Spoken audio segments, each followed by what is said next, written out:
চারপাশটা নিশ্চিত্র অন্ধকারে ঢাকা। কেবল ড্রিলিং রিগের বিশাল কাঠামোর উপর কয়েকটি উজ্জ্বল হ্যালোজেন বাতি জ্বলছে।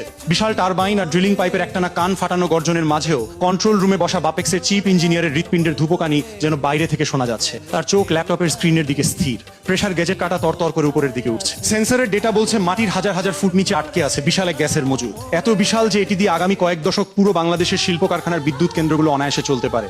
ইঞ্জিনিয়ারের চোখে মুখে এক বিজয়ের উল্লাস। তিনি ঘাম মুছে কাপা হাতে স্যাটেলাইট ফোনটি তুলে নিলেন। ডায়েট করলেন ঢাকার বিদ্যুৎ ও জ্বালানি মন্ত্রণালয়ের এক শীর্ষকর্তার নম্বরে। ফোন রিসিভ হতেই তিনি রুদ্ধশ্বাসে বললেন, স্যার, আমরা পেয়েছি বিশাল রিজার্ভ, আমাদের আর বিদেশ থেকে গ্যাস কিনতে হবে না। কিন্তু ফোনের ওপাশ থেকে কোনো উল্লাসের শব্দ এলো না। কয়েক সেকেন্ডের এক নিম শীতল নিরাপত্তা। তারপর ভেসে এলো একটি বরফ শীতল যান্ত্রিক নির্দেশ, পাইলটা ধামাচাপা দাও, প্রেসার বাল্ব বন্ধ করো, ড্রিলিং আপাতত স্থগিত থাকবে। আমাদের উপর নির্দেশ আছে, আমরা বিদেশ থেকে এলএনজি আমদানি করব।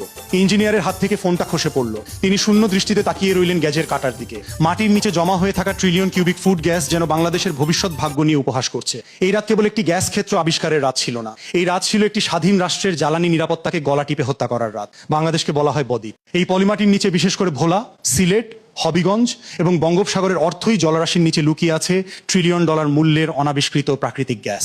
আন্তর্জাতিক ভূতাত্ত্বিক জরিপ সংস্থাগুলো বারবার বলেছে, বাংলাদেশের মাটির নিচে যে পরিমাণ গ্যাস মজুদ আছে তা সঠিকভাবে উত্তোলন করা গেলে এই দেশকে জ্বালানির জন্য কারো কাছে হাত পাতে হবে না। কিন্তু গত 1.5 দশকে পতিত স্বৈরাচার সরকার কি করেছে? তারা এই গুপ্তধনকে পরিকল্পিতভাবে মাটির নিচে কবর দিয়ে রেখেছে। যখনই দেশের কোনো সৎ